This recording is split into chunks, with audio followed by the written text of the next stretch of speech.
Assalamualaikum warahmatullahi wabarakatuh. Perkenalkan, nama saya Denisa Anandaskar Santosa dari Prodi Teknik Sipil Fakultas Teknik dan Sains UPN Veteran Jawa Timur dengan NPM terakhir 12. Pada video kali ini saya akan membahas beberapa contoh dari kesalahan penggunaan bahasa pada kehidupan sehari-hari, misalnya yang terdapat pada poster dan juga pamflet. Bahasa Indonesia bukan sekedar alat komunikasi, tetapi juga merupakan identitas bangsa. Namun, pada kenyataannya, masih banyak ditemukan kesalahan penggunaan bahasa, bahkan di lingkungan akademik sekalipun. Oleh karena itu, dalam video ini, saya akan menganalisis beberapa kesalahan berbahasa yang saya temukan di area kampus UPN Veteran Jawa Timur.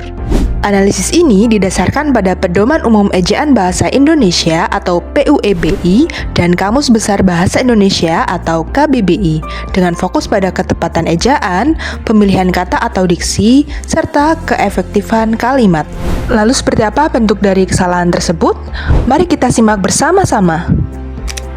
Baik, contoh yang pertama adalah ada di papan informasi visi dan misi UPA LUK, di mana di sini terdapat kata standar yang diakhiri dengan huruf T, di mana kata tersebut masih tercampur dengan bahasa Inggris. Yang benar adalah standar saja tidak menggunakan huruf T. Kemudian di bagian bawah ada kata internasional yang seharusnya terdapat tambahan huruf O, sedangkan di sini tertulis internasional yang menunjukkan adanya kesalahan penulisan di papan tersebut. Kesalahan yang kedua terdapat pada kata karemu, di mana pada KBBI terdapat penambahan huruf E di bagian kariermu.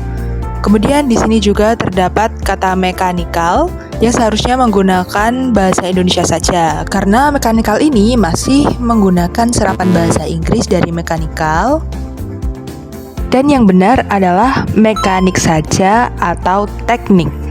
Kesalahan selanjutnya terdapat pada papan informasi sejarah UPA dan LUK, di mana kesalahannya terdapat pada istilah link and match.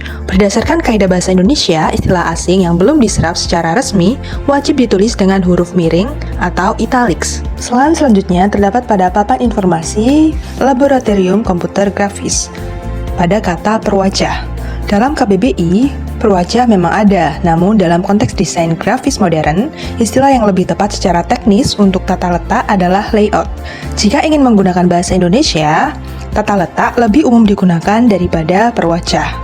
Kemudian, pada penggunaan tanda kurung, visual bergerak ataupun visual tidak bergerak, nah kata visual di tengah kalimat tidak perlu kapital. Penggunaan kata ataupun kurang efektif dalam kalimat penjelas teknis. Sebaiknya, perbaikannya adalah visual bergerak maupun tidak bergerak. Selanjutnya, pada papan informasi struktur organisasi, kata admin adalah bentuk tidak formal atau kependekan. Dalam dokumen resmi seperti struktur organisasi harus menggunakan kata lengkap. Perbaikannya adalah administrator atau staf administrasi. Nah, pada papan ini juga tidak menyantumkan gelar dari masing-masing stafnya, sehingga seharusnya dicantumkan gelar agar lebih jelas.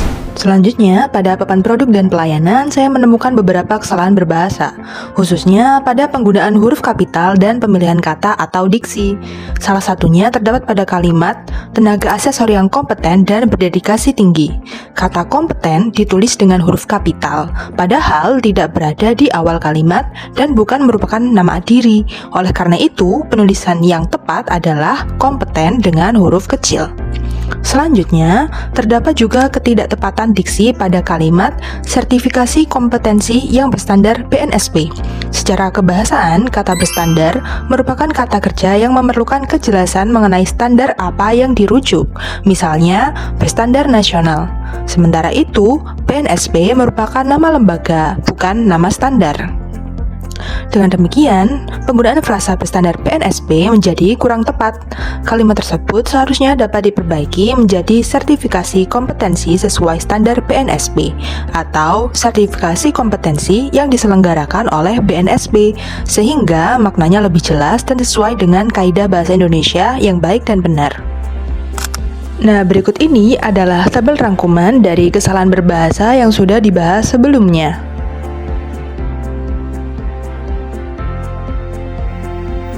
Dari analisis tadi, kita bisa belajar bahwa kesalahan berbahasa di ruang publik dapat memengaruhi persepsi pembaca terhadap kredibilitas informasi. Nah, sebagai mahasiswa, sudah menjadi tugas kita untuk menerapkan bahasa Indonesia yang baik dan benar, bukan hanya di kelas, tapi juga di setiap media komunikasi yang kita buat. Demikian analisis dari saya, semoga video ini bermanfaat bagi kita semua untuk lebih peduli terhadap penggunaan bahasa Indonesia. Terima kasih atas perhatiannya. Wassalamualaikum warahmatullahi wabarakatuh.